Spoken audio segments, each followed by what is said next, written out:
Hello student, मैं दीक्षा। स्वागत है आपका आपके अपने यूट्यूब चैनल में, जिसमें आज से हम पढ़ेंगे विजन आईएएस के टेस्ट सीरीज को सॉल्व करेंगे, जो आईएएस 2024 को ध्यान में रखते हुए यह श्रृंखला चलाई जा रही है।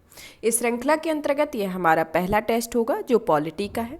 चलिए तो स्टार्ट करते हैं आज के हमारे पहले टेस्ट पेपर के साथ, जिसमें 1/3 माइनस मार्किंग है और इसमें 100 क्वेश्चन रहेंगे। इसके अंतर्गत हम आज के पहले जो क्वेश्चन है उनको पढ़ते हैं और इसके बारे में इसको विथ एक्सप्लेनेशन के साथ सॉल्व करेंगे। चलिए तो पहला क्वेश्चन आता है हमारा कि संविधान के मूल दर्शन के संदर्भ में, संविधान के मूल दर्शन के संबंध में निम्नलिखित में से कौन सा संविधान के कार्य है। तो इसमें क्या पूछा गया है कि संविधान के मूल दर्शन के संदर्भ में निम्नलिखित में से कौन सा संविधान के कार्य है। इसके अंतर्गत एक आता है कि यह मूल नियमों का एक ऐसा समुच्चय प्रदान करता है जिससे समाज के सदस्यों के बीच समन्वय बना रहे। दूसरा आता है कि यह निर्दिष्ट करता है कि यह समाज में निर्णय लेने की शक्ति किसके पास है। तीसरा आता है कि यह सरकार द्वारा अपने नागरिकों पर लागू किए जाने वाले कानूनों पर कुछ सीमाएं निर्धारित करता है। तो इसके अंतर्गत कुछ कूट दिए गए हैं, जिनमें नीचे दिए गए कूट में सही का उत्तर चयन करना है, जिसके अंतर्गत ऑप्शन ए आता है कि केवल एक सही है, ऑप्शन बी आता है कि केवल 1 और 2 सही है, और ऑप्शन सी आता है कि 2 और 3 सही, और ऑप्शन डी आता है 1, 2, 3 तीनों सही हैं। तो इसके अंतर्गत आपका उत्तर होगा ऑप्शन डी, जिसमें 1, 2, 3 तीनों सही होगा, जिसमें संविधान को व्यापक रूप से किसी राष्ट्र, राज्य या सामाजिक समूह के मूल सिद्धांतों और कानूनों के रूप में परिभाषित किया जा सकता है। किसके संदर्भ में परिभाषित किया जा सकता है? किसी राष्ट्र के रूप में, किसी राज्य के रूप में या सामाजिक समूह के रूप में।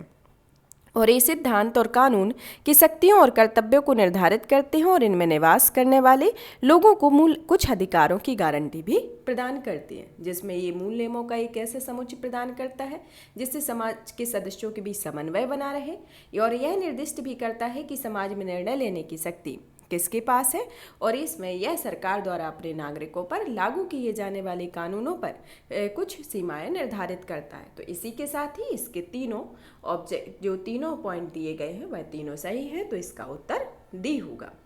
अब नेक्स्ट क्वेश्चन आता है कि संघ या किसी राज्य की कार्यकलाप से संबंधित सेवाओं और पदों की नियुक्तियां करने अनुसूचित जातियों और अनुसूचित जनजातियों के सदस्यों के दावों का प्रशासन की दक्षता बनाए रखने की संगति के अनुसार ध्यान रखा जाएगा।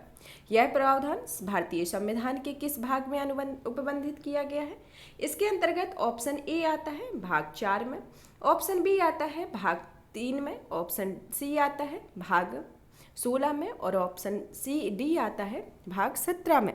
तो इसके साथ ही इसका उत्तर होगा ऑप्शन सी, जो भाग 16 में इसमें दिया गया है, जो भाग 4 के बाहर के निर्देशक तत्वों में आते हैं। जो भाग 4 में शासित निर्देशक तत्वों के अतिरिक्त संविधान के अन्य भागों में भी कुछ निर्देशक तत्व विद्यमान किए गए, जो कि भाग 16 के अंतर्गत आते हैं, जिसमें यह व्याख्या दी गई है। अब आता है नेक्स्ट क्वेश्चन कि निम्नलिखित में से कौन सी मूल अधिकारों की विशेषता है। तो इसमें क्या मूल अधिकारों की विशेषता है?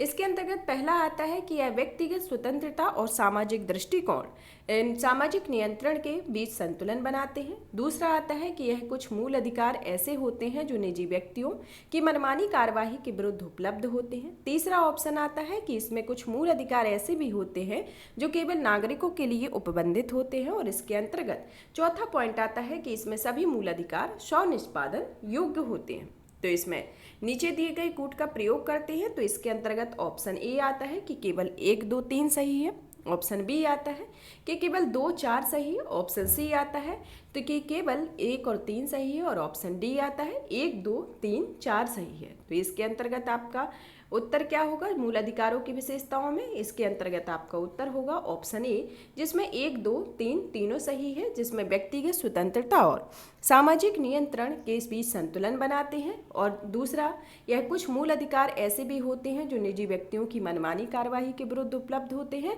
और तीसरा आता है कि इसमें कुछ मूल अधिकार ऐसे होते हैं जिसके अंतर्गत केवल नागरिकों को यह उपलब्ध होते हैं। इसके अंतर्गत यह होता है। अब आता है कि इसमें जो चौथा वाला क्यों नहीं है, क्योंकि इसमें सभी मूल अधिकार स्वनिष्पादन योग्य है। यह क्यों नहीं है, क्योंकि यह इनमें अधिकांश प्रत्यक्ष रूप से परिवर्तनीय होते हैं, जबकि इनमें से कुछ को कानून की मदद से प्रभावी बनाया जाता है। ऐसा कानून पूरे देश में एक रूपता बनाए रखने हेतु केवल संसद द्वारा बनाया जा सकता है, ना कि राज्य विधानमंडलों द्वारा। तो इसी के अंतर्गत यह आपका चौथा ऑप्शन सही नहीं होगा। अब आता है नेक्स्ट क्वेश्चन के बारे में पढ़ते हैं, जो हमारा 4th नंबर का क्वेश्चन है।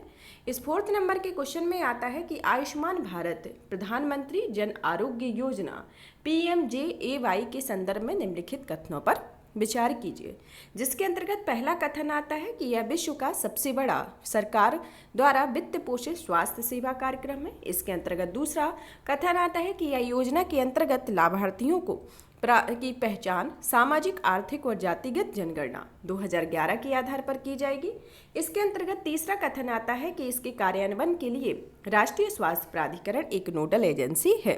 तो इसमें से उपयुक्त कथन में से कौन सा कथन सही होगा? इसके अंतर्गत ऑप्शन ए आता है कि केवल 1 और 2 सही होगा। इसके अंतर्गत ऑप्शन बी आता है कि केवल 2 और 3 सही होगा। ऑप्शन सी आता है कि 1 और 3 सही होगा। और इसके अंतर्गत ऑप्शन डी आता है कि 1, 2 और 3 तीनों सही होंगे। तो इसके साथ ही इसका उत्तर होगा कि ऑप्शन डी, इसका 1, 2, 3 तीनों इसके उत्तर सही होंगे।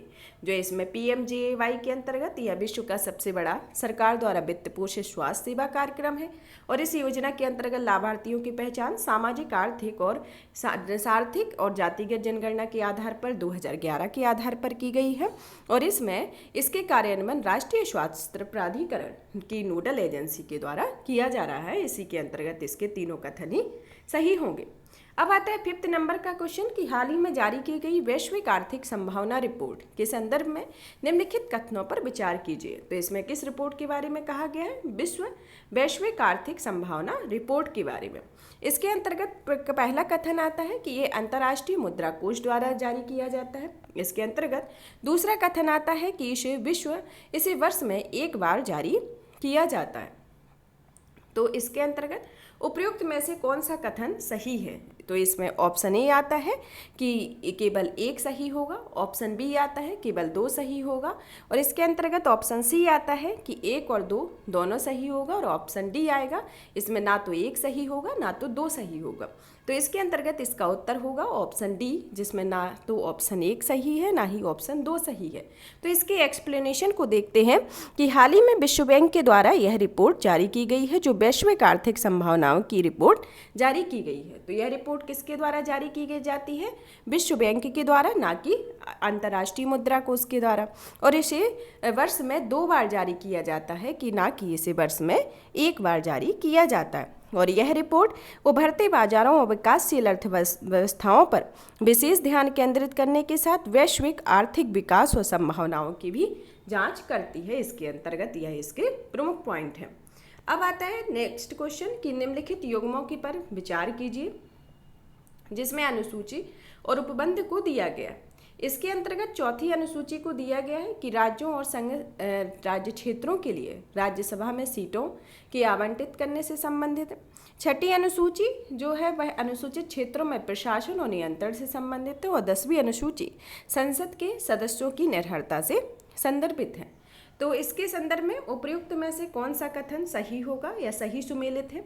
इसके अंतर्गत ऑप्शन ए आता है केवल 1, ऑप्शन बी आता है केवल 2 और 3, और ऑप्शन सी आता है 1 और 3, और ऑप्शन डी आता है 1, 2, 3। तो इसके अंतर्गत आपका उत्तर होगा ऑप्शन 1 और 3, जिसमें पहला और तीसरा सही सुमेलित है और दूसरा सुमेलित नहीं है। जो छठी अनुसूची में इसमें दिया गया है कि यह अनुसूचित क्षेत्रों के प्रशासन और नियंत्रण से संबंधित है, जो कि यह गलत है। इसके अंतर्गत होगा कि यह अनुसूची 6 असम, मेघालय, त्रिपुरा, मिजोरम राज्यों में जनजातीय क्षेत्रों के प्रशासन के बारे में उपबंधों से संबंधित है, ना कि यह अनुसूचित क्षेत्रों के प्रशासन और नियंत्रण से। यह 4 राज्य जो हैं उनके प्रशासन और अनुबंधन से, प्रशासन से संबंधित है। अब आता है हमारा नेक्स्ट क्वेश्चन के अंतर्गत आता है कि निम्नलिखित में से कौन सा ओजोन क्षयकारी पदार्थ है। इसके अंतर्गत पहला आता है मिथाइल ब्रोमाइड, दूसरा आता है हाइड्रोब्रोमोफ्लोरोकार्बन, तीसरा आता है कार्बन टेट्राक्लोराइड और चौथा आता है मिथाइल क्लोरोफॉर्म। तो इस उपयुक्त में से कौन सा कूट सही है। इसके अंतर्गत ऑप्शन 1 आता है 1, 2, 3 सही है, ऑप्शन बी आता है 2 और 4 सही है, ऑप्शन सी आता है केवल 4 सही है और इसके अंतर्गत ऑप्शन डी आता है 1, 2, 4 सही है। तो इसके साथ ही आपका उत्तर होगा ऑप्शन डी, जिसमें चारों जो के कथन दिए गए हैं चारों ही ओजोन क्षयकारी पदार्थ हैं, जिसमें methyl bromide, hydrobromofluorocarbon, carbon tetrachloride, methyl chloroform, इसके अंतर्गत चारों ही ऑप्शन सही होंगे। अब हमारा नेक्स्ट क्वेश्चन आता है 8 नंबर का, जिसके अंतर्गत पढ़ते हैं कि स्वर्ण सिंह समिति की निम्नलिखित में से कौन सी एक सिफारिश मूल कर्तव्यों के तहत संविधान में समाविष्ट की गई है। तो इसके अंतर्गत पहला कथन आता है, ऑप्शन ए आता है कि किसी मूल कर्तव्य का अनुपालन न करने पर जुर्माना लगाने या दंड देने पर संसद को सशक्त बनाना है। इसके अंतर्गत ऑप्शन बी आता है कि देश की रक्षा करने और ऐसा करने के आह्वान किए जाने पर राष्ट्र की सेवा करने का कर्तव्य होगा। इसके अंतर्गत ऑप्शन सी आता है कि करों का भुगतान करना और नागरिकों का मूल कर्तव्य होना चाहिए और इसके अंतर्गत ऑप्शन डी आता है कि किसी मूल कर्तव्य का अनुपालन न करने पर जुर्माना लगाने या दंड देने वाले किसी भी कानून को किसी भी न्यायालय में प्रश्नगत नहीं किया जा सकता है। तो इसके अंतर्गत आपका उत्तर होगा बी नंबर का कि यह है देश की रक्षा करना और ऐसा करने में आवाहन करने में किए जाने पर यह राष्ट्र की सेवा करना इसका कर्तव्य होता है। इसके अंतर्गत यह मूल कर्तव्यों के तहत इसमें संविधान में इसको समाविष्ट किया गया है। अब आता है नेक्स्ट क्वेश्चन कि निम्नलिखित में से कौन सा एक केंद्रीय अन्वेषण ब्यूरो का कार्य नहीं है। तो इसके अंतर्गत देखना है कि केंद्रीय अन्वेषण ब्यूरो का कार्य कौन सा नहीं है। ऑप्शन ए आता है इसके अंतर्गत कि यह केंद्र सरकार के कर्मचारियों की भ्रष्टाचार, रिश्वतखोरी और कदाचार के मामलों की जांच करना। ऑप्शन बी आता है कि बम विस्फोटकों, विमानों और जहाज़ों के अपहरण, परमाणु प्रतिष्ठानों पर हमले तथा सामूहिक विनाश के हथियारों को उपयोग सहित आतंकवादी हमलों की जांच करना। ऑप्शन सी आता है कि पेशेवर अपराधियों के संगठित गिरोहों द्वारा किए गए ऐसे गंभीर अपराधों की जांच करना जिनका राष्ट्रीय और अंतर्राष्ट्रीय स्तर पर विस्तार हो। और ऑप्शन डी आता है कि अपराधों के आंकड़ों का अनुरक्षण करना और आपराधिक जानकारी का प्रसार करना। तो इसके अंतर्गत आपका उत्तर होगा ऑप्शन बी, इसका उत्तर होगा, जिसमें यह नहीं है और तीनों नहीं है। तो इसके अंतर्गत जो ऑप्शन बी होगा तो इसका क्या एक्सप्लेनेशन के देखते हैं कि इसमें केंद्र सरकार के कर्मचारियों की भ्रष्टाचार, रिश्वतखोरी, दुर्व्यवहार के मामलों की जांच करना इसके अंतर्गत होता है, ना कि यह बम विस्फोटकों, विमानों, जहाज़ों के अपहरण, परमाणु प्रतिष्ठानों पर हमलों, सामूहिक विनाश के हथियारों को उपयोग सहित आतंकवादी हमलों की जांच करना होता है। जिसमें क्या जांच करना होता है, इसमें कर्मचारियों के भ्रष्टाचार, रिश्वतखोरी और दुर्व्यवहार की जांच करना इसके अंतर्गत होता है। और इसमें जो 3 दिए गए हैं वह सही है और तो इसके साथ ही यह चौथा भी सही होगा कि केंद्र सरकार के कर्मचारियों की भ्रष्टाचार, रिश्वतखोरी के कदाचार के मामले की जांच करते हैं, पेशेवर अपराधियों के संगठित गिरोहों द्वारा किए गए ऐसे गंभीर अपराधों की जांच करना जिनका राष्ट्रीय और अंतर्राष्ट्रीय विस्तार हो तथा अपराधों के आंकड़ों का अनुरक्षण करना और आपराधिक जानकारी का प्रसार करना होता है।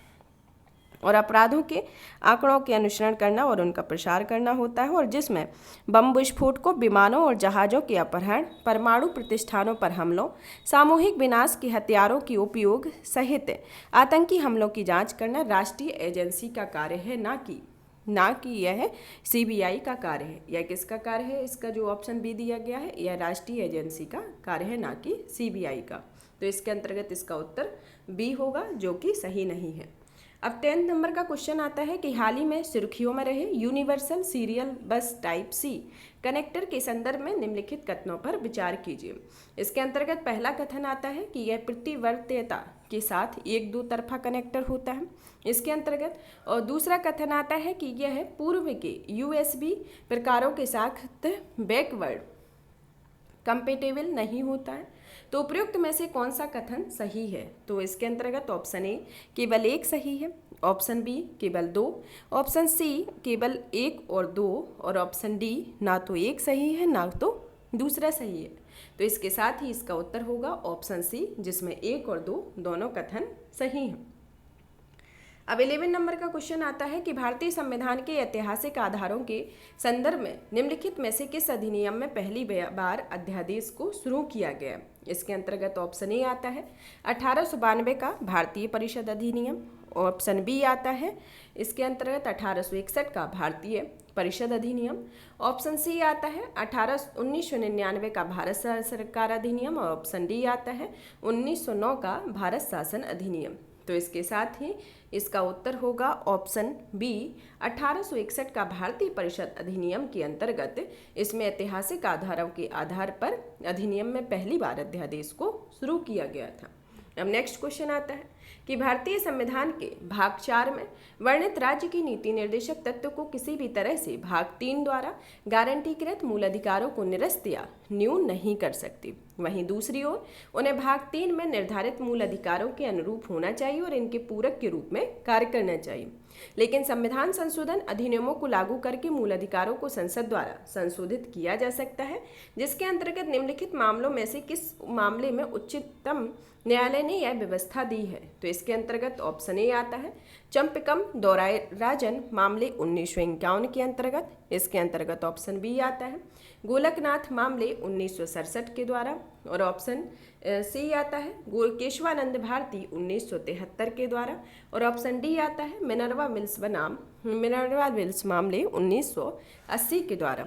तो यह है जो कहा गया था यह चंपकम दौरायराजन मामले 1951 के द्वारा कहा गया था, जिसमें उच्चतम न्यायालय ने इस मामले में निर्णय दिया था कि संविधान के भाग 4 में वर्णित राज्य के नीति निर्देशक तत्व किसी भी तरह से भाग 3 द्वारा गारंटीकृत मूल अधिकारों को निरस्त या न्यून नहीं कर सकते और वहीं दूसरी तरफ उन्हें भाग 3 में निर्धारित मूल अधिकारों के लिए अनुषंगी के रूप में कार्य करना और उसके अनुरूप होना चाहिए। लेकिन मूल अधिकारों को संसद द्वारा संविधान संशोधन प्रक्रिया के तहत संशोधित किया जा सकता है, इसके अंतर्गत है। अब हमारा नेक्स्ट क्वेश्चन आता है कि भारतीय संविधान की सूची के संदर्भ में निम्नलिखित युग्मों पर विचार कीजिए। इसके अंतर्गत पहला युग्म आता है विषय और सूची दी गई है, जिसमें बैंकिंग किससे संबंधित है, संवर्ती सूची से, कृषि, राज्य से, व्यवसाय संघ से संदर्भित है। तो प्रयुक्त में से कौन सा युग्म सही सुमेलित होगा, जिसके अंतर्गत ऑप्शन ए आता है कि कोई भी युग्म सही सुमेलित नहीं है, ऑप्शन बी आता है केवल एक सुमेलित है, ऑप्शन सी आता है केवल 2 सुमेलित है और ऑप्शन डी आता है कि तीनों युग्म सुमेलित हैं। तो इसके अंतर्गत आपका उत्तर होगा केवल एक युग्म इसमें सुमेलित है, जो इसके अंतर्गत इसका उत्तर होगा बी, ये केवल एक ही युग्म सुमेलित है और ये 2 युग्म इसके अंतर्गत नहीं सुमेलित है। अब आता है कि निम्नलिखित में से किस निर्णय में उच्चतम न्यायालय ने आदेश दिया कि मूल अधिकारों और राज्य के नीति निर्देशक तत्वों के बीच सामंजस्य और संतुलन संविधान के मूल ढांचे का भाग है। तो इसके अंतर्गत ऑप्शन ए आता है भीम सिंह जी मामला, ऑप्शन बी आता है इंदिरा साहनी मामला, ऑप्शन सी आता है मिनर्वा मिल्स मामला और ऑप्शन डी आता है कि होलोहन मामला। तो इसके अंतर्गत इसका उत्तर होगा ऑप्शन सी मिनर्वा मिल्स मामले के अंतर्गत उच्चतम न्यायालय ने आदेश दिया था कि मूल अधिकारों और राज्य के नीति निर्देशक तत्वों के बीच सामंजस्य और संतुलन संविधान के मूल ढांचे का भाग है। अब नेक्स्ट क्वेश्चन आता है बॉस आइंस्टीन कंडेंसेट जैसे प्राय पदार्थ की 5वीं अवस्था कहा जाता है के संदर्भ में निम्नलिखित कथनों में से कौन सा कथन सही है। इसके अंतर्गत पहला कथन आता है कि अल्बर्ट आइंस्टीन और भारतीय भौतिक वैज्ञानिक जगदीश चंद्र बोस ने इसके अस्तित्व की अवधारणा प्रस्तुत की, इसके अंतर्गत। और दूसरा कथन आता है कि इसका निर्माण तब होता है जब कुछ तत्वों के परमाणुओं को विशेष तापमान पर गर्म किया जाता है। तो इसके अंतर्गत और तीसरा आता है कि इसका उपयोग परमाणु लेजर और परमाणु घड़ियों के निर्माण में किया जाता है। नीचे दिए गए कूट का प्रयोग करके आपको सही उत्तर की पहचान करना है। तो इसके अंतर्गत ऑप्शन ए आता है कि केवल 1 और 2 होगा और इसका उत्तर ऑप्शन बी आता है कि केवल 3 होगा, ऑप्शन सी आता है केवल 2 और 3 होगा और इसके साथ ही इसका ऑप्शन डी होता है कि 1, 2, 3 होगा। तो इसके साथ ही इसका उत्तर होगा ऑप्शन बी, जिसमें केवल 3 सही है, पहला और दूसरा गलत है। तो जानते हैं इसके एक्सप्लेनेशन को, देखते हैं कि इसमें अल्बर्ट आइंस्टीन और भारतीय गणितज्ञ सत्येंद्रनाथ बोस ने लगभग एक ही सदी पहले पदार्थ की इस अवस्था की अवधारणा को प्रस्तुत किया हुआ था। इसलिए इसका नाम बोस आइंस्टीन कंडेंसेट रखा गया और इस अवस्था को प्रायः पदार्थ की पांचवी अवस्था कहा जाता है। तो इसके साथ ही आपका यह पहला ऑब्जेक्टिव गलत होगा। दूसरा आता है कि इसका निर्णय तब होता है जब कुछ तत्वों के परमाणुओं को परम शून्य के तापमान पर ऊंचा किया जाता है और इस बिंदु पर परमाणुओं के समूह का एक क्वांटम पिंड के रूप में कार्य करने लगते हैं, जिससे तरंग और कण दोनों के गुण शामिल होते हैं। तो इसमें तरंग और कण दोनों के गुण शामिल होते हैं, तो इसके साथ ही इसका दूसरा ऑप्शन भी गलत होगा। और इसका उपयोग जो होता है वह उत्कृष्ट संवेदनशीलता के साथ परमाणु परमाणु घड़ियों, गुरुत्वाकर्षण, घूर्णी तथा चुंबकीय सेंसर बनाने के लिए किया जाता है। परमाणु लेजर के और परमाणु घड़ियों में किया जाता है। तो इसके साथ ही इसका उत्तर और तीसरा सही होगा। कथन इसका तीसरा सही और पहला और दूसरा गलत आता है। अब नेक्स्ट क्वेश्चन आता है कि किसी धर्म की अभिवृद्धि के लिए कराधान से मुक्ति के संदर्भ में निम्नलिखित कथनों पर विचार कीजिए, जिसके अंतर्गत पहला कथन आता है कि राज्य कर के रूप में संग्रहित धन को किसी विशिष्ट धर्म की अभिवृद्धि के लिए व्यय नहीं कर सकता है। इसका दूसरा कथन आता है कि यह व्यवस्था धार्मिक संस्थानों के धर्मनिरपेक्ष प्रशासन को नियंत्रित करने के लिए कर और शुल्क लगाने पर रोक लगाती है।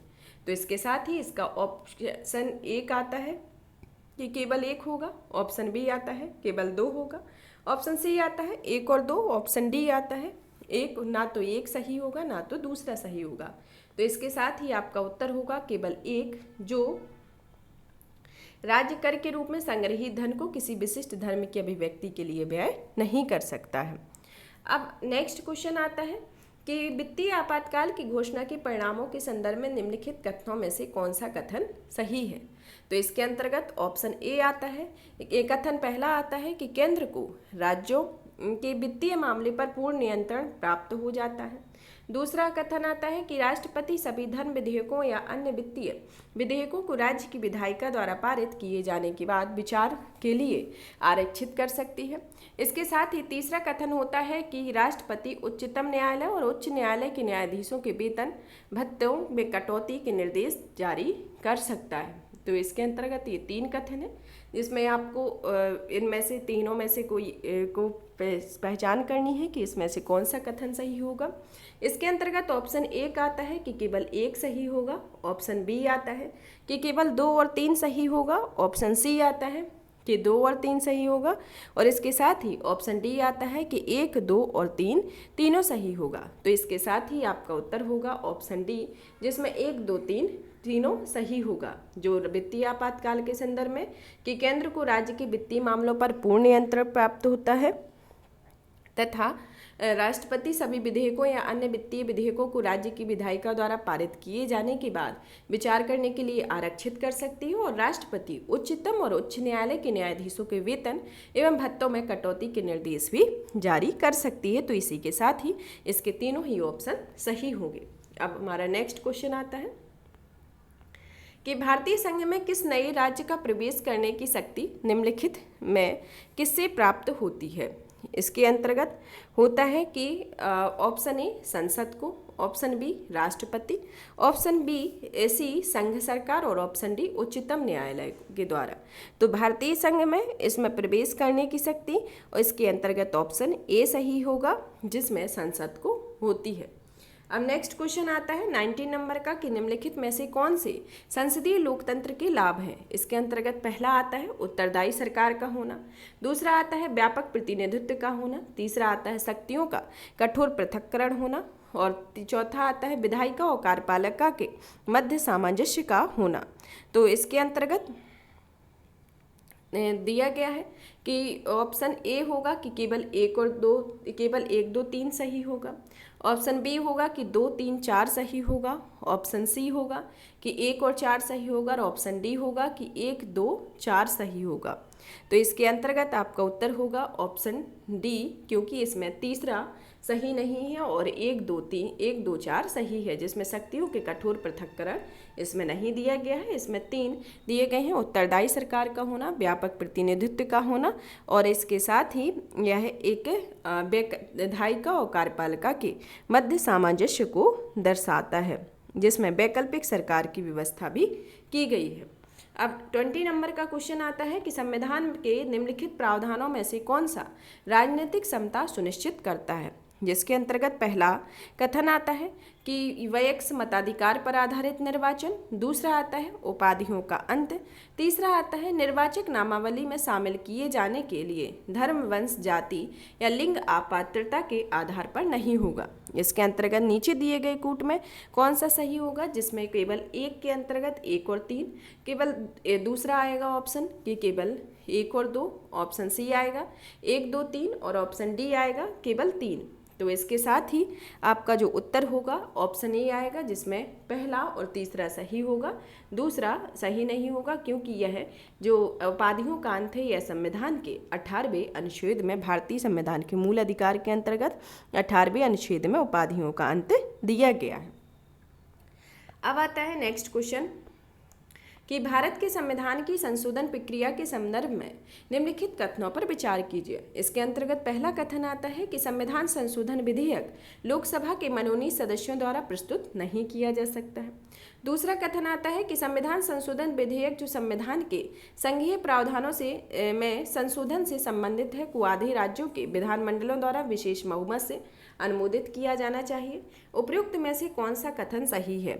इसके अंतर्गत ऑप्शन 1 आता है कि केवल 1 सही है, ऑप्शन बी आता है केवल 2 सही है, ऑप्शन सी आता है कि 1 और 2 सही है, और इसके अंतर्गत ऑप्शन डी आता है ना तो 1 सही है ना तो 2 सही है।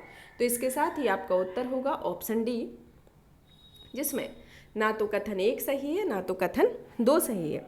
इसके एक्सप्लेनेशन को देखें कि अनुच्छेद 368 में संविधान के अनुच्छेद 368 के अंतर्गत संविधान के संशोधन की प्रक्रिया का उल्लेख निम्न प्रकार से किया जाता है, जिसके अंतर्गत पहला आता है कि संविधान के संशोधन का आरंभ संसद के किसी भी सदन में इस प्रयोजन के लिए विधेयक पुरा स्थापित करके ही किया जा सकता है, ना कि राज्य विधानमंडल के द्वारा। जिसमें ये दूसरा दिया गया है, यह दूसरा किस तरीके से गलत होगा कि विधेयकों को किसी मंत्री या गैर सरकारी सदस्य द्वारा पुनः स्थापित किया जा सकता है और इसके लिए राष्ट्रपति की पूर्व सहमति की आवश्यकता नहीं होती है, और लोकसभा का मनोनीत सदस्य मंत्री या गैर सरकारी सदस्य हो सकता है, और इसमें यह मनोनीत सदस्य नहीं हो सकता है दिया है, और इसमें यह सदस्य हो सकता है। और दूसरा कथन किस तरीके से सही नहीं है, क्योंकि यह यदि विधेयक संविधान के संघीय प्रावधानों में संशोधन करने से संबंधित है तो वह आधे राज्यों के विधानमंडलों द्वारा साधारण बहुमत से पारित किया जाता है, और बहुमत सदन में उपस्थित सदस्यों के बीच मतदान से होता है। यह किससे पारित किया जाता है? साधारण बहुमत से, ना कि विशेष बहुमत से। तो इसके साथ ही ये दोनों कथन गलत होंगे। अब नेक्स्ट क्वेश्चन आता है कि समता के अधिकार के संदर्भ में निम्नलिखित कथनों पर विचार कीजिए। इसके अंतर्गत पहला कथन आता है कि विधि के समक्ष समता सकारात्मक अवधारणा है, और जिसका अर्थ होता है कि किसी व्यक्ति के पक्ष में किसी विशिष्ट विशेषाधिकार का अभाव होना। इसके अंतर्गत दूसरा आता है कि जहां समान और असमान लोगों के साथ अलग अलग व्यवहार किया जाता है वहां अनुच्छेद 14 लागू नहीं होता है। तो उपयुक्त कथन में से कौन सा कथन सही है? इसके अंतर्गत ऑप्शन ए आता है केवल 1, ऑप्शन बी आता है केवल 2, ऑप्शन सी आता है 1 और 2, और ऑप्शन डी आता है 1 और 2 दोनों सही नहीं है। तो इसके अंतर्गत आपका उत्तर होगा ऑप्शन बी इसका सही होगा, जिसमें दूसरा कथन सही है, पहला कथन सही नहीं है। इसके अंतर्गत क्या होता है कि यह है कि विधि के समक्ष समता का एक नकारात्मक अवधारणा है, ना कि यह सकारात्मक अवधारणा है। इस नकारात्मक अवधारणा के अंतर्गत यह विधियों का समान संरक्षण एक सकारात्मक अधिकरण है, सकारात्मक अवधारणा है, और दोनों का उद्देश्य विधि, अवसर और न्याय की समानता स्थापित करना होता है। भारतीय संविधान के अनुच्छेद 14 के अंतर्गत जिसमें विधि के समक्ष समानता और विधि के समान संरक्षण दिया गया, जिसमें एक सकारात्मक अवधारणा है और एक नकारात्मक अवधारणा है। जिसमें विधि के समक्ष समानता एक नकारात्मक अवधारणा और विधि के समान संरक्षण एक सकारात्मक अवधारणा है, लेकिन दोनों का ही उद्देश्य विधि, अवसर और न्याय की समानता स्थापित करना होता है। अब हमारा नेक्स्ट क्वेश्चन आता है कि निम्नलिखित में से कौन सी भारतीय संविधान की एकात्मक विशेषताएं हैं। एकात्मक विशेषताओं के संदर्भ में कि कौन कौन सी एकात्मक विशेषताएं हैं। इसके अंतर्गत पहला आता है एकल संविधान का होना, दूसरा आता है आपातकालीन उपप्रबंध होना, तीसरा आता है अखिल भारतीय सेवाएं होना, चौथा आता है एकीकृत निर्वाचन तंत्र होना और पांचवा आता है राज्यपाल की नियुक्ति। तो इसके अंतर्गत ऑप्शन 1 होगा 1, 2, 3, 4 सही है। ऑप्शन बी में 2, 4, 5 सही है। ऑप्शन सी में 1, 3, 4, 5 सही है और ऑप्शन डी में 1, 2, 3, 4, 5 सही है। तो इसके साथ ही आपका उत्तर होगा ऑप्शन डी, जिसमें आपके पांचों ही कथन सही हैं। जो भारतीय संविधान की एकात्मक व्यवस्था है, जिसमें एकल संविधान की प्रावधान किया गया है, आपातकालीन उपबंध भी है, अखिल भारतीय सेवाओं की भी है, एकीकृत निर्वाचन तंत्र है और जिसमें राज्यपाल की भी नियुक्ति होती है। इसके संदर्भ में इसके सभी विकल्प ही सही होंगे। अब नेक्स्ट क्वेश्चन आता है 24 नंबर का, जिसमें दिया गया है कि निम्नलिखित में से कौन सी अधिकार के माध्यम से अस्पृश्यता का उन्मूलन किया जाता है और उसके आचरण के निषिद्ध को एक मूल अधिकार के रूप में स्थापित किया जाता है। इसके अंतर्गत ऑप्शन ए आता है संवैधानिक उपचारों का अधिकार, ऑप्शन बी आता है समता का अधिकार, ऑप्शन सी आता है स्वतंत्रता का अधिकार और ऑप्शन डी आता है शोषण के विरुद्ध अधिकार। इसके साथ ही आपका उत्तर होगा ऑप्शन बी, जिसमें समता के अधिकार को बताया गया है। समता के अधिकार के माध्यम से इसमें अस्पृश्यता का उन्मूलन किया जाता है और उसके आचरण को निषिद्ध करने के लिए एक मूल अधिकार के रूप में स्थापित किया गया, जिसमें समता के अधिकार को भारतीय संविधान के अनुच्छेद 14 से 18 तक प्रदर्शित किया गया है, जिसमें अनुच्छेद 14 में विधि के समक्ष समानता और विधियों के समान संरक्षण की बात की गई है। अनुच्छेद 15 में धर्म, मूलवंश, जाति, लिंग, जन्मस्थान के आधार पर विभेद का प्रतिषेध किया गया है। अनुच्छेद 16 के अंतर्गत लोक के नियोजन के विषय में अवसर की समानता और अनुच्छेद 17 में अस्पृश्यता का अंत और अनुच्छेद 18 के अंतर्गत सेना या विद्या संबंधी सम्मान के सिवाय अन्य सभी प्रकार की उपाधियों का अंत इसमें 18वें अनुच्छेद में कहा गया है। तो समता के अधिकार के अंतर्गत अनुच्छेद 14 से 18 तक अनुच्छेद दिए गए हैं जो समता के अधिकार के अंतर्गत आते हैं। अब 25 नंबर का क्वेश्चन आता है कि राज्य मानवाधिकार आयोग के संदर्भ में निम्नलिखित कथनों पर विचार कीजिए, जिसके अंतर्गत पहला कथन आता है कि आयोग के पास मानवाधिकारों का उल्लंघन करने वाले की सजा देने का कोई अधिकार नहीं है तथा यह पीड़ित व्यक्ति को अपनी ओर से कोई सहायता या मुआवजा नहीं दे सकता।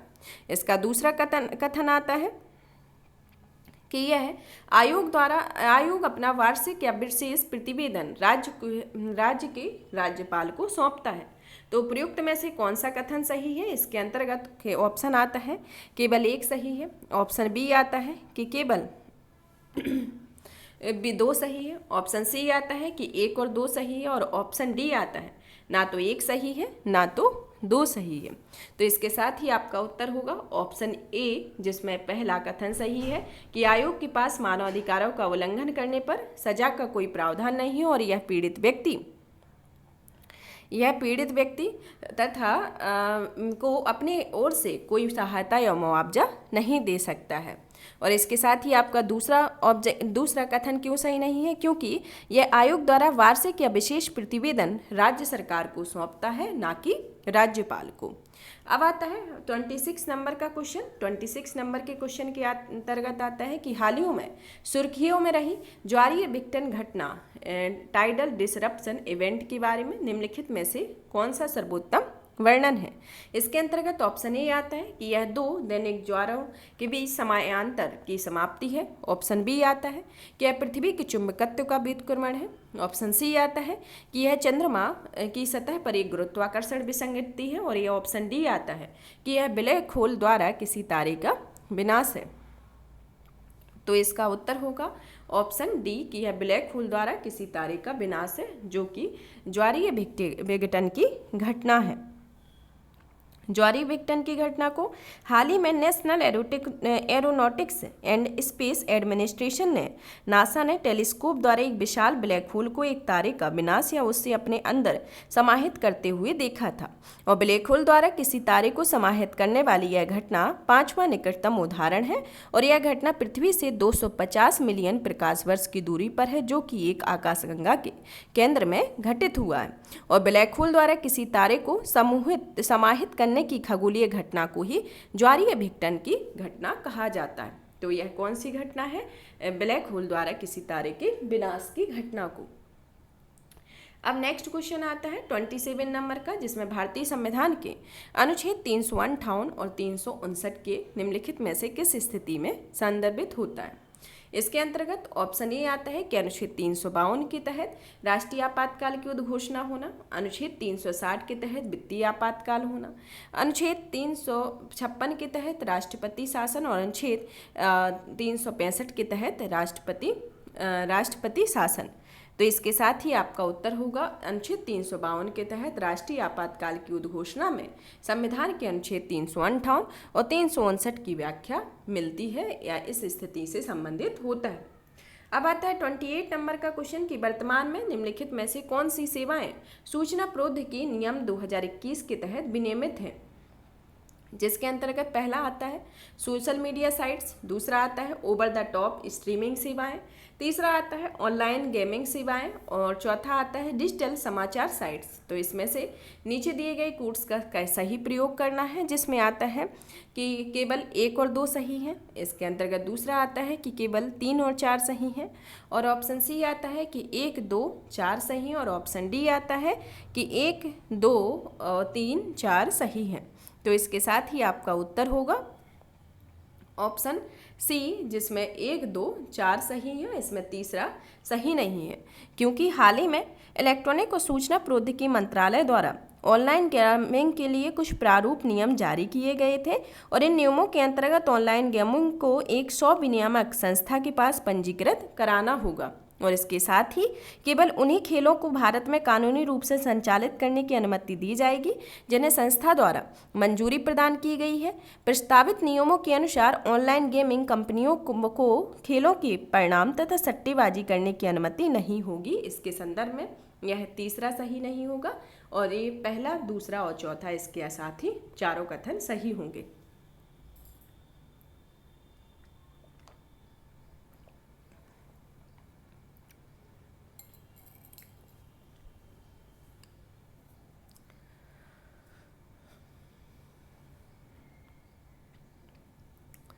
ट्वेंटी 29 नंबर का क्वेश्चन आता है कि निम्नलिखित में से कौन सा कथनों पर विचार कीजिए। इसके अंतर्गत पहला कथन आता है कि संयुक्त राज्य अमेरिका में जन्मसिद्ध नागरिक के साथ साथ देशीयकृत नागरिक भी राष्ट्रपति के लिए पात्र होते हैं, राष्ट्रपति के पद के लिए पात्र होते हैं। दूसरा आता है कि इसमें भारत में केवल जन्म से ही नागरिक ही राष्ट्रपति के पद के लिए पात्र होती, ना कि देशीयकृत नागरिक। तो इसके अंतर्गत कथन कौन सा कथन सही नहीं है?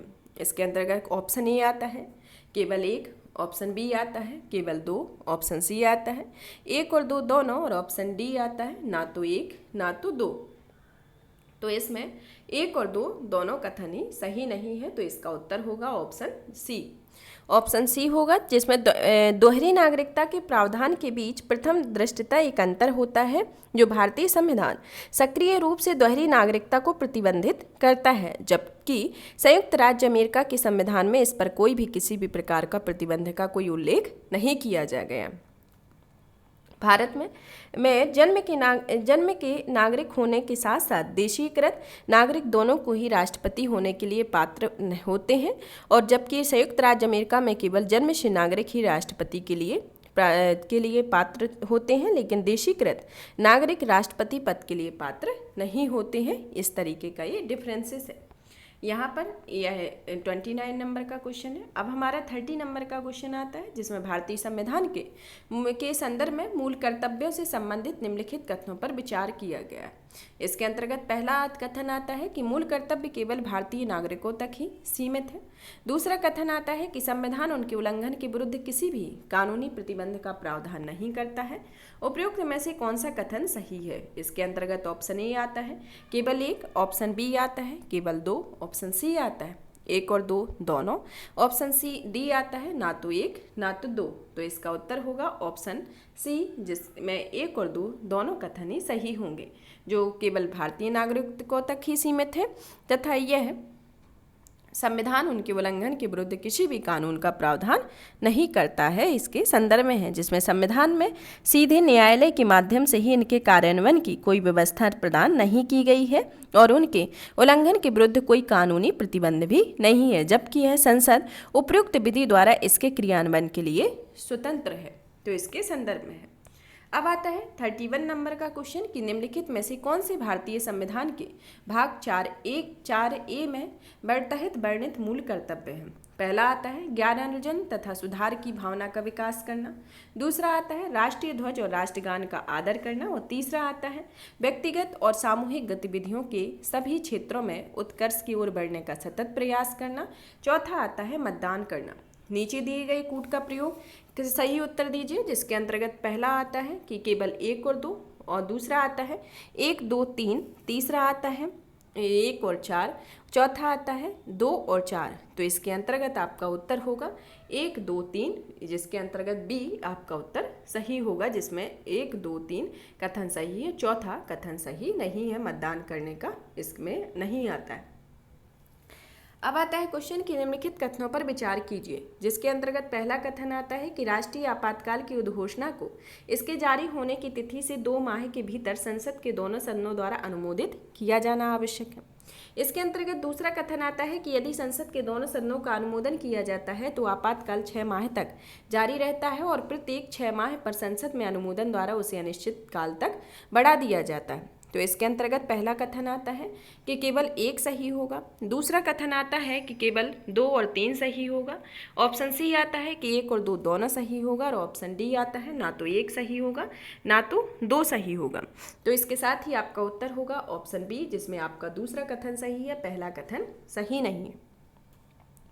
दूसरा कथन सही होगा, जिसमें संसद के दोनों सदनों द्वारा अनुमोदित किया जाता है और इसमें आपातकाल 6 माह तक जारी रहता है और प्रत्येक 6 माह पर संसद के अनुमोदन द्वारा इसे अनिश्चित काल तक बढ़ा दिया जाता है। तो इसके अंतर्गत इसका जो दूसरा वाला कथन है वह सही होगा। पहला कथन सही क्यों नहीं है? क्योंकि इसमें जो 2 माह के भीतर संसद के सदनों का अनुमोदन दिया गया है, इसके अंतर्गत 1 माह का अनुमोदन होगा और इसे संविधान के अनुच्छेद के 362 के तहत वर्णित किया गया है, जो मूल रूप से संसद द्वारा अनुमोदन के लिए दी गई समय सीमा 2 माह थी, किंतु 1978 के 44वें संविधान संशोधन अधिनियम के द्वारा इसमें संशोधित किया गया था। मतलब 44वें संविधान संशोधन 1978 के पहले 2 माह थी, लेकिन प्रेजेंट में इसमें संशोधन करके 1 माह कर दी गई है। तो इसके साथ ही आपका दूसरा ऑप्शन सही होगा, पहला गलत होगा। अब 33 नंबर का क्वेश्चन आता है कि भारत के संविधान के विकास के संदर्भ में निम्नलिखित में से कौन सा संविधान की मूल संरचना का भाग है? जिसमें पहला आता है कि सरकार की गणतांत्रिक और लोकतांत्रिक प्रकृति का होना। दूसरा आता है सरकार की अध्यक्षीय प्रणाली का होना। तीसरा आता है संविधान का पंथनिरपेक्ष तंत्र होना। चौथा आता है शक्तियों का पृथक्करण, जिसमें नीचे दिए गए कूट में प्रत्येक का सही उत्तर चुनना है। जिसके अंतर्गत पहला आता है कि केवल 1 2 3 सही होगा। दूसरा आता है 1 3 4 सही होगा।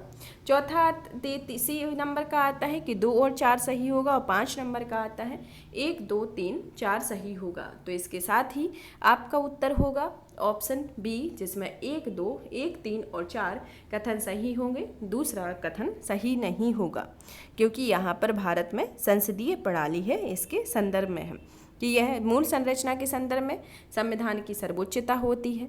भारतीय राजनीति की संप्रभु लोकतांत्रिक प्रकृति, गणतांत्रिक एवं लोकतांत्रिक प्रकृति होती है।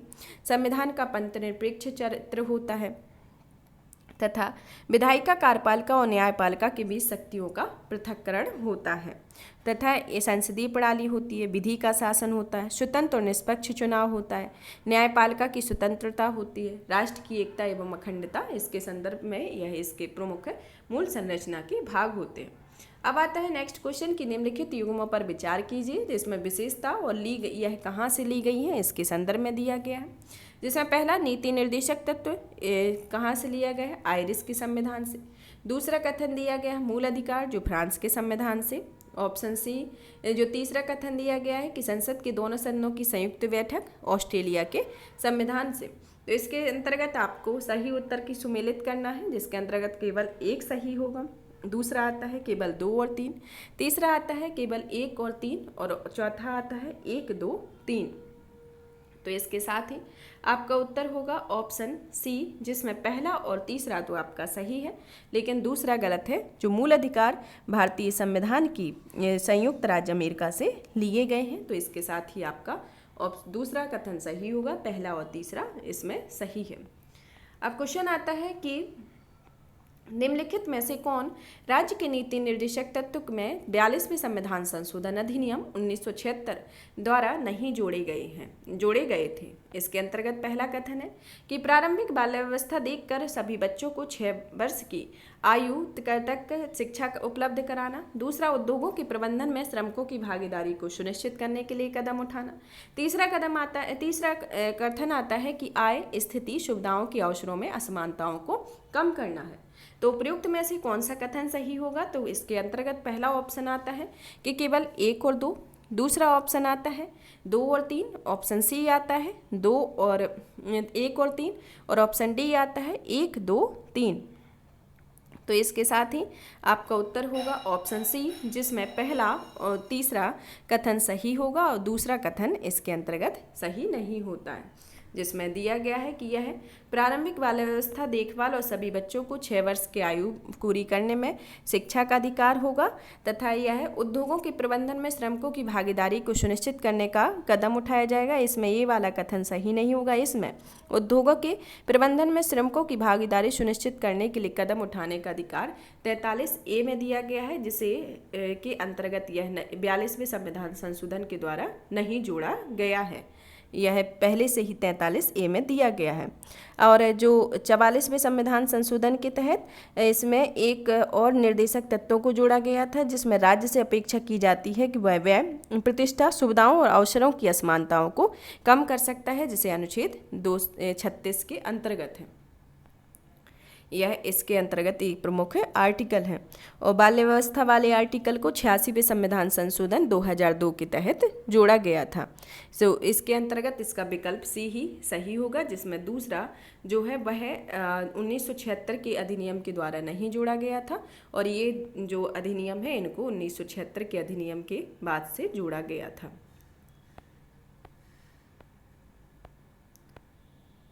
क्वेश्चन आता है कि भारत सरकार अधिनियम 1935 के संदर्भ में निम्नलिखित कथनों पर विचार कीजिए, जिसके अंतर्गत पहला कथन आता है कि इसने प्रांतों और रियासतों को इकाइयों के रूप में मानकर एक अखिल भारतीय संघ की स्थापना का प्रावधान किया हुआ था।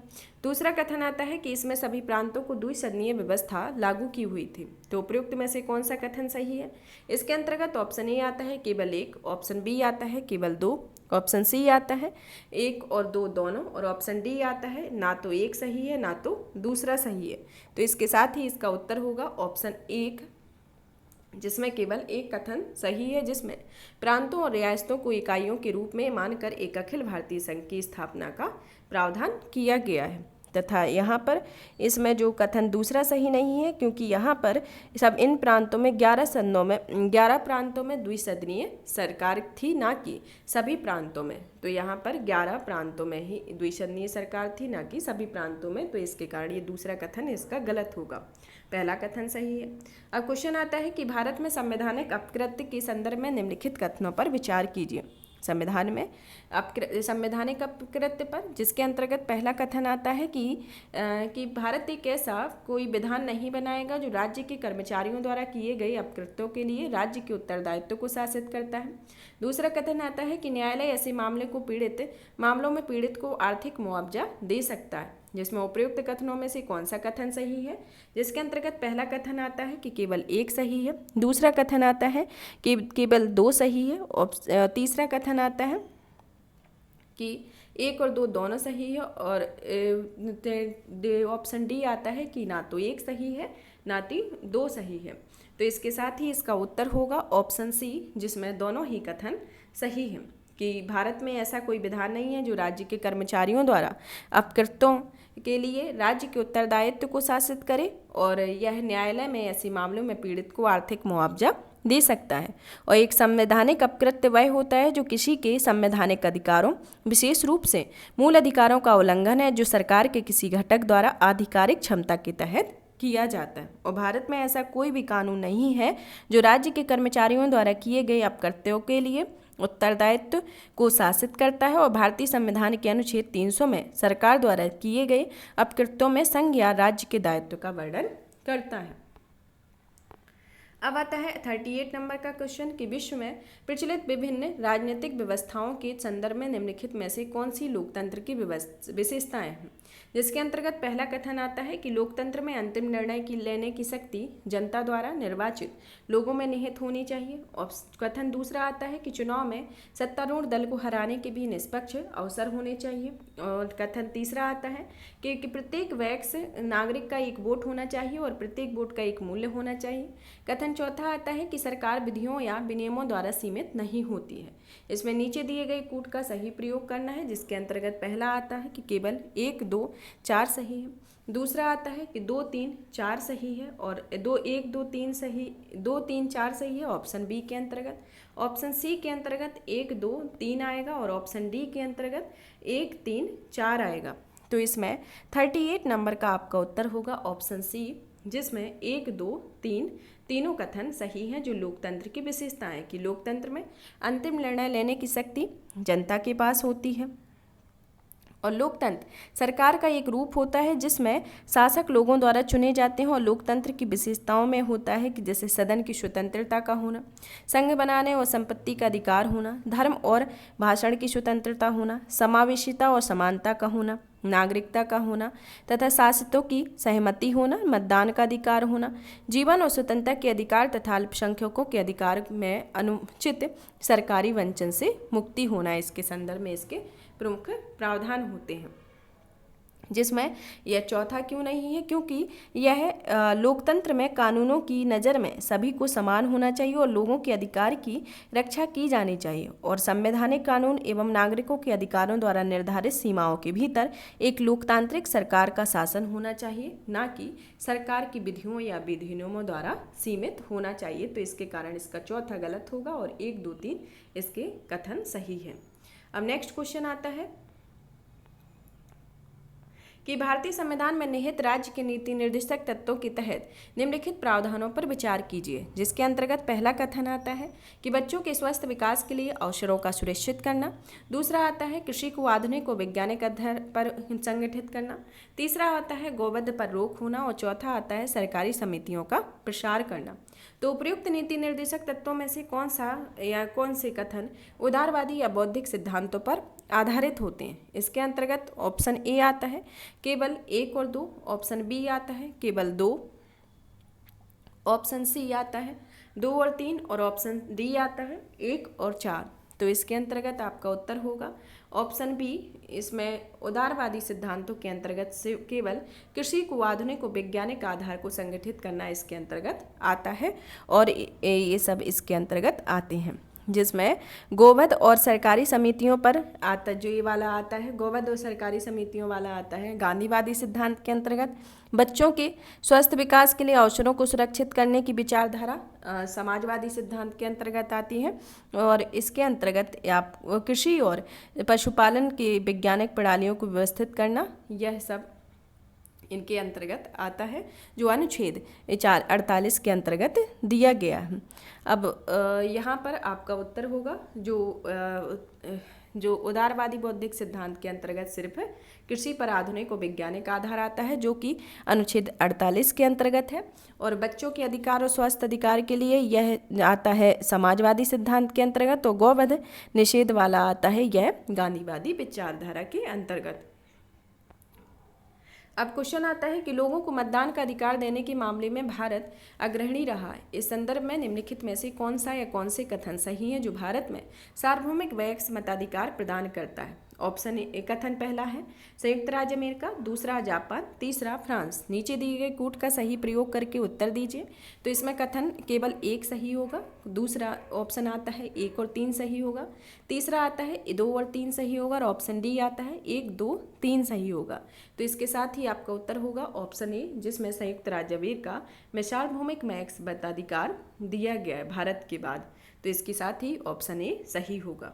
अब क्वेश्चन आता है कि संविधान सभा के संदर्भ में निम्नलिखित कथनों पर विचार कीजिए, जिसके अंतर्गत पहला कथन आता है कि जब भी संविधान सभा की बैठक विधायी निकाय के रूप में होती है तो इसकी अध्यक्षता राजेंद्र प्रसाद के द्वारा की जाती है। दूसरा कथन आता है कि संविधान सभा ने राष्ट्रगान और राष्ट्रीय गीत को 1947 में अपनाया था। तो प्रयुक्त कथन में से कौन सा कथन सही है? तो इसके साथ ही केवल एक ऑप्शन बी आता है, केवल 2 ऑप्शन सी आता है, 1 और 2, और ऑप्शन डी आता है ना तो एक सही होगा ना तो दूसरा सही होगा। इसके एक्सप्लेनेशन को देखें, इसमें उत्तर देख लेते हैं सबसे पहले। तो इसका उत्तर होगा ऑप्शन डी, जिसमें ना तो एक कथन सही है ना तो दूसरा कथन सही है। इसमें 9 दिसंबर 1946 को संविधान सभा की पहली बैठक हुई थी। 13 दिसंबर 1946 को जवाहरलाल नेहरू ने सभा में ऐतिहासिक उद्देश्य प्रस्ताव को रखा हुआ था, जिसमें संवैधानिक संरचना के मूल सिद्धांतों और दर्शन को निर्धारित किया हुआ था, और इस प्रस्ताव को 22 जनवरी 1947 को सर्वसम्मति के द्वारा स्वीकार किया गया था, ना कि राष्ट्रीय गान और राष्ट्रीय गीत को। 3 जून 1947 को भारत के विभाजन के लिए पेश की गई माउंटबेटन योजना के द्वारा इस प्रस्ताव को स्वीकार किया गया था, और इसमें 24 जनवरी 1950 को राष्ट्रगान को अपनाया गया था, और 24 जनवरी 1950 को राष्ट्रीय गीत को भी अपनाया गया था। और जो यह बैठक हुई थी, यह संविधान सभा के 2 अलग अलग इसमें कार्य सौंपे गए थे, जिसमें स्वतंत्र भारत के लिए संविधान बनाना और देश के लिए सामान्य कानून लागू करने की बात की गई थी, जबकि सभा की बैठक संविधान सभा के रूप में होती थी और इसकी अध्यक्षता डॉक्टर राजेंद्र प्रसाद करते थे, जबकि बैठक बतौर विधायिका होती थी और इसकी अध्यक्षता बी मावलंकर के द्वारा की जाती थी। तो ये इसके कारण ये दोनों कथन सही नहीं है, और दोनों कथन सही नहीं है, इसके एक्सप्लेनेशन के द्वारा देखा हुआ है। अब आता है नेक्स्ट क्वेश्चन कि राष्ट्रीय अनुसूचित जनजाति आयोग के संदर्भ में निम्नलिखित कथनों पर विचार कीजिए, जिसके अंतर्गत पहला कथन आता है कि इस आयोग के सदस्यों की सेवा शर्तों और कार्यकाल संसद द्वारा निर्धारित किया जाता है। दूसरा कथन आता है कि मूल संविधान के अनुसूचित जनजातियों के लिए एक अलग राष्ट्रीय आयोग का प्रावधान नहीं था। उपयुक्त कथन में से कौन सा कथन सही है? इसके अंतर्गत केवल एक सही होगा, दूसरा आता है केवल 2 सही होगा, तीसरा आता है 1 और 2 दोनों होगा, और ऑप्शन डी आता है ना तो एक सही होगा ना तो दूसरा सही होगा। तो इसके साथ ही आपका उत्तर होगा ऑप्शन बी, जिसमें आपका दूसरा कथन सही होगा, पहला कथन सही नहीं होगा। तो इसके साथ ही आपका पहला कथन सही नहीं है, दूसरा कथन सही है, जिसमें पहला कथन इस कारण से सही नहीं है क्योंकि 2004 में राष्ट्रीय अनुसूचित जनजाति आयोग अस्तित्व में आया हुआ था। इसमें एक अध्यक्ष, एक उपाध्यक्ष और 3 अन्य सदस्य होते थे। उन्हें राष्ट्रपति द्वारा उसके हस्ताक्षर और मुहर सहित आदेश द्वारा नियुक्त किया जाता था, और उनकी सेवा शर्तें और कार्यालय का कार्यकाल भी राष्ट्रपति द्वारा निर्धारित किए जाते थे, ना कि संसद के द्वारा निर्धारित किया जाता था। तो इसके साथ ही आपका पहला कथन गलत होगा, दूसरा कथन सही है। अब क्वेश्चन आता है कि निम्नलिखित में से कौन किसी बैंक को भारत में घरेलू प्रणालीगत महत्वपूर्ण बैंक DSIB के रूप में नामित करता है? इसके अंतर्गत ऑप्शन ए होता है वित्त मंत्रालय, ऑप्शन बी आता है भारतीय रिजर्व बैंक, ऑप्शन सी आता है भारतीय बैंक संघ, और ऑप्शन डी आता है भारतीय प्रतिभूति और विनियामक बोर्ड। तो इसके अंतर्गत आपका उत्तर होगा ऑप्शन बी कि भारतीय रिजर्व बैंक के द्वारा किसी बैंक को भारत में घरेलू प्रणालीगत महत्वपूर्ण बैंक के रूप में नामित किया जाता है। किसके द्वारा? भारतीय रिजर्व बैंक के द्वारा। अब 44 नंबर का क्वेश्चन आता है कि निम्नलिखित में से कौन से अधिकार प्राण और दैहिक स्वतंत्रता के संरक्षण के अधिकार का हिस्सा है? जिसके अंतर्गत कथन एक आता है कि किसी राज्य से बाहर न निकाले जाने का अधिकार, और कथन दूसरा आता है विदेशी यात्रा करने का अधिकार, और तीसरा आता है मौन रहने का अधिकार, चौथा आता है पहाड़ी क्षेत्रों में सड़क का अधिकार। जिसमें नीचे दिए गए कूट में सही उत्तर के चुनिए, जिसके अंतर्गत पहला आता है कि केवल 3 और 4 का होना, ऑप्शन बी आता है 1 और 3, ऑप्शन सी आता है कि केवल 1, 2, 4 होता है, और ऑप्शन डी आता है 1, 2, 3, 4 होता है।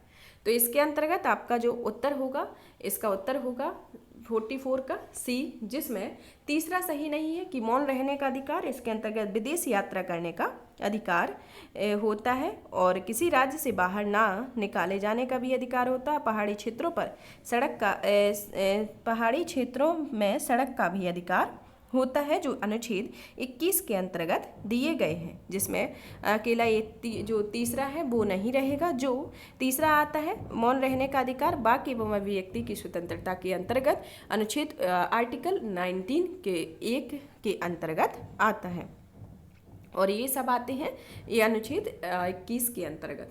अब आता है नेक्स्ट क्वेश्चन 45 नंबर का कि शिक्षा के अधिकार के संदर्भ में निम्नलिखित कथनों पर में से कौन सा कथन सही है। ऑप्शन ए आता है इसके अंतर्गत, ऑप्शन ए है कि शिक्षा का अधिकार अधिनियम पारित होने के बाद जोड़ा गया था। ऑप्शन बी आता है कि 86वें संविधान संशोधन के पहले संविधान में बच्चों के लिए निःशुल्क और अनिवार्य शिक्षा का कोई प्रावधान नहीं था। ऑप्शन सी आता है कि इसमें शामिल है कि राज्य 6 वर्ष की आयु पूरी करने तक सभी बच्चों के लिए शिक्षा प्रदान करने का प्रयास करेगा।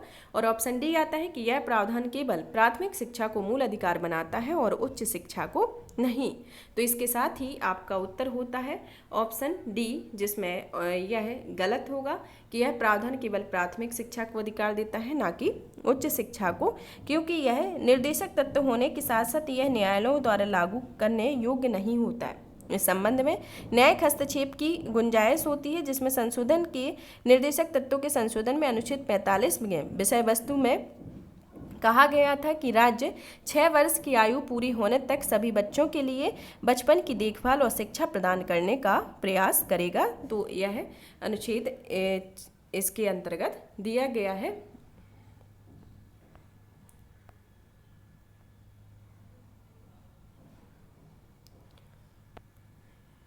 यह अनुच्छेद 6 में दिया अनुच्छेद इसके अंतर्गत दिया गया है। इसमें जो डी सही नहीं होगा, इसके एक्सप्लेनेशन को ये क्यों सही नहीं होगा डी, क्योंकि यह अनुच्छेद 21 के तहत दिया गया है, जिसमें संसद के बच्चों को निःशुल्क और अनिवार्य शिक्षा का अधिकार अधिनियम 2000 के तहत अधिनियमित करने का यह प्रावधान किया गया था, जिसमें 14 वर्ष के बच्चों के लिए 14 वर्ष के बच्चों के लिए प्रारंभिक शिक्षा ऐसे औपचारिक विद्यालय से अनिवार्य परिपाटियों और मानकों के द्वारा पालन किया जाएगा, जिसे प्राप्त करने का बच्चे का अधिकार होगा, जिसमें पहला, दूसरा, तीसरा सही है और यह जो चौथा है वह गलत है।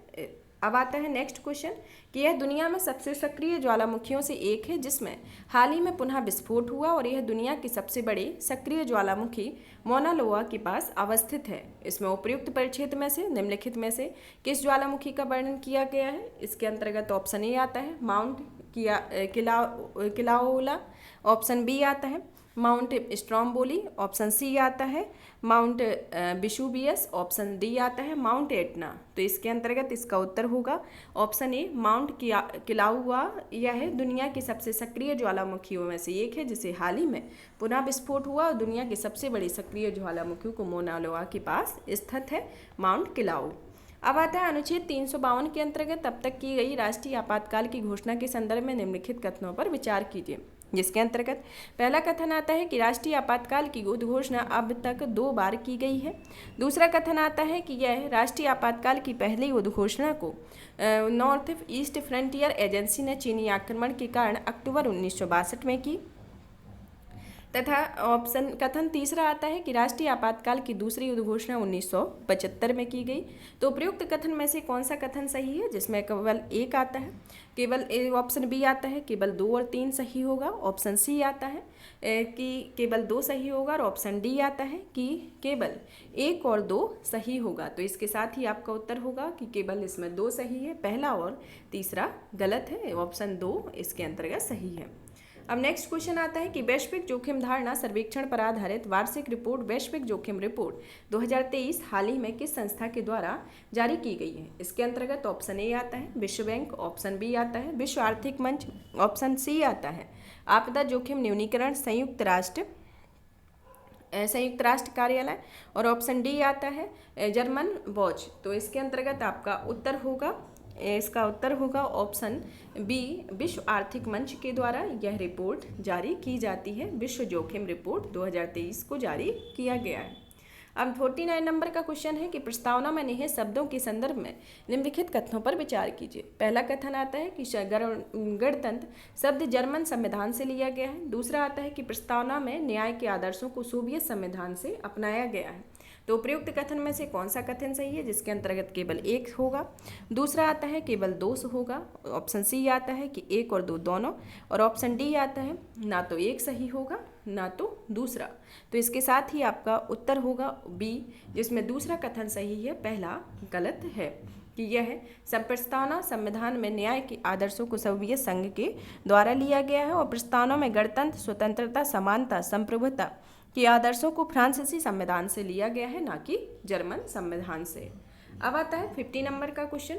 निम्नलिखित निकायों या संस्थाओं में से किस किन लेखा परीक्षण पूर्णता और प्रत्यक्षता, नियंत्रण और महालेखक परीक्षक द्वारा किया गया है, जिसके अंतर्गत पहला आता है भारतीय रिजर्व बैंक, दूसरा आता है तेल और प्राकृतिक गैस आयोग, तीसरा आता है भारतीय जीवन बीमा निगम, चौथा आता है भारतीय स्टेट बैंक। नीचे दिए गए कूट में से सही उत्तर की पहचान कीजिए, जिसके अंतर्गत पहला ऑप्शन आता है केवल दो, दूसरा ऑप्शन आता है 2 और 3, तीसरा ऑप्शन आता है 3 और 4 और चौथा आता है केवल 1, 3, 4। तो इसके साथ ही आपका उत्तर होगा ऑप्शन ए, जिसमें दूसरा सही है और ये सब गलत है, जिसमें यह जो लेखा परीक्षण जो किया जाता है वह तेल और प्राकृतिक गैस आयोग के द्वारा किया जाता है।